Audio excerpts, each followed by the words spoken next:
ಇದೆಲ್ಲ ಹೈಡ್ರಾಮಾಗಳ ನಡುವೆ ಬಸನಗೌಡ ಪಾಟೀಲ್ ಯತ್ನಾಳ್ ಅವರು ಕೂಡ ರಾಮಲಿಂಗಾರೆಡ್ಡಿ ಅವರ ರಾಜೀನಾಮೆ ಬಗ್ಗೆ ಪ್ರತಿಕ್ರಿಯೆ ನೀಡಿದ್ದಾರೆ. ಏನ್ ಹೇಳಿದ್ದಾರೆ ನೋಡೋಣ ಬನ್ನಿ. ನೋಡಿ, ರಾಮಲಿಂಗಾರೆಡ್ಡಿ ಅವರು ಈ ರಾಜ್ಯದಲ್ಲಿ ಒಬ್ಬ ಒಳ್ಳೆಯ ಮಂತ್ರಿಗಳು ಮತ್ತು ಯಾವುದೇ ರೀತಿಯ ವಿವಾದಾತ್ಮಕ ಆಗಲಿ ಭ್ರಷ್ಟಾಚಾರ ಆಗಲಿ ಯಾವುದೂ ಸಹ ಇರಲಾರಂತ ಒಬ್ಬ ಒಳ್ಳೆಯ ವ್ಯಕ್ತಿ.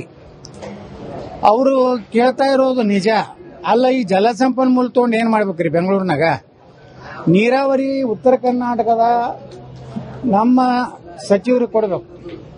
ಅದು ಯಾರಿಗೆ ಕೊಡ್ತಾರೆ ಕೊಡ್ಲಿ, ಉತ್ತರ ಕರ್ನಾಟಕದವರು. ಯಾಕಂದ್ರೆ ಕೃಷ್ಣಾ ಮೇಲೇ ಹೆಚ್ಚಿನ ಯೂಸ್ ಅದಾವ. ಕಾವೇರಿ ಕೃಷ್ಣ ಎರಡೂ ಬೇಕು. ಅದರೊಳಗೆ ಕೃಷ್ಣಾ ಮೇಲೆ ಹೆಚ್ಚು ಯೋಜನೆಗಳು ಇರೋದ್ರಿಂದ ಈಗಾಗಲೇ ಅದನ್ನು ಖಾಲಿ ಮಾಡಿ ಹೋಗಿಬಿಟ್ಟಾರೆ ಹಿಂದಿನ ನೀರಾವರಿ ಸಚಿವರು, ಅರ್ಥಾತ್ ಈಗಿನ ಮುಖ್ಯಮಂತ್ರಿಗಳು. ಮತ್ತೀಗ ಅಲ್ಲಿ ಏನೂ ಇಲ್ಲ, ಅದನ್ನು ಕೊಟ್ಟು ಬೆಂಗಳೂರು ಈ ಮಹಾನಗರ ಅನ್ನುವಂಥದ್ದು ಬಹಳ ದೊಡ್ಡ ಬಂಗಾರದ ಖನಿಜ ಇದೆ. ಪಾಪ ನಮ್ಮ ಕೃಷ್ಣ ಬೈರೇಗೌಡರು ಅಷ್ಟು ದುಡ್ಡಿನ ವ್ಯಾಮೋಹದ ಮನುಷ್ಯನಲ್ಲ.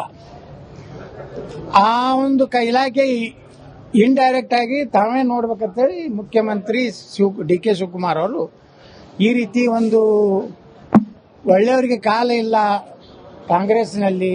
ಎಲ್ಲ ಪಕ್ಷದಲ್ಲಿಯೂ ಒಳ್ಳೆಯವ್ರ ಕಾಲ ಬಹಳ ಕಡಿಮೆ. ಆದ್ರೆ ಕಾಂಗ್ರೆಸ್ನಲ್ಲಿ ಅಂತರೂ ಎಲ್ಲರಿಗೂ ಒಳ್ಳೆಯವರಿಗೆ ಎಲ್ಲೋ ಕಾಲಿಲ್ಲ.